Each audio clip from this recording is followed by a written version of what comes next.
కళ్ళ నిండా కుళ్ళుతో నిన్ను చూసే వాళ్ళకి నీ కష్టంతో పనిలేదు. మనసు నిండా ప్రేమతో నిన్ను చూసే వాళ్ళకి నీ లోపాలతో పనిలేదు. కడుపు నిండా ద్వేషంతో నిన్ను చూసే వాళ్ళకి నీ మంచితనంతో పనిలేదు. గుండె నిండా అభిమానంతో నిన్ను చూసే వాళ్ళకి నీ తప్పొప్పులతో పనిలేదు.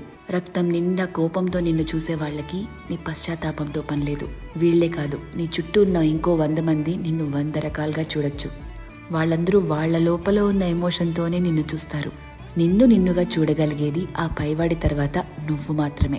ఎప్పుడైతే నువ్వు నీలో ఉన్న తప్పులు ఒప్పులు, మంచి చెడు, నీలో కోపాలు, నువ్వు చేసే మోసాలు, నీలో మార్పులు, నువ్వు పడే పశ్చాత్తాపాలు, నీ చుట్టూ బాధ్యతలు, నీ ఆశలు, వాటికై నీ కష్టాలు, దేవుడిచ్చిన లోపాలు, నీ ప్రయత్నాలు, ఇలా ఎదుటి వాళ్ళని జడ్జ్ చేయడానికి మనం వెతుకుతూ ఉంటామే, వాటన్నిటి ద్వారా నిన్ను నువ్వు చూసుకోగలిగితే ఎలా అన్బయాస్డ్గా, లాయర్లా కాదు జడ్జిలాగా, అప్పుడు నువ్వేంటో నీకు అర్థమవుతుంది కదా. అదే సెల్ఫ్ అవేర్నెస్ అంటే. సెల్ఫ్ అవేర్నెస్ నీకు చాలా ప్రశాంతతనిస్తుంది. ర్యాండమ్గా ఎవరిని ఏమీ అనలేవు, ఎందుకంటే నీకు తెలుసు ఎవరి తుఫాన్లు వాళ్ళకుంటాయి లోపల అని. ఒకరిని జడ్జ్ చేయటం చాలా ఈజీ అబ్బా, కానీ నిన్ను నువ్వు జడ్జ్ చేసుకోగలిగితే personal growth, peace of mind అన్నీ దొరుకుతాయి. అందుకే నిన్ను నువ్వు తెలుసుకుంటూ ఉండు, బాగుంటుంది.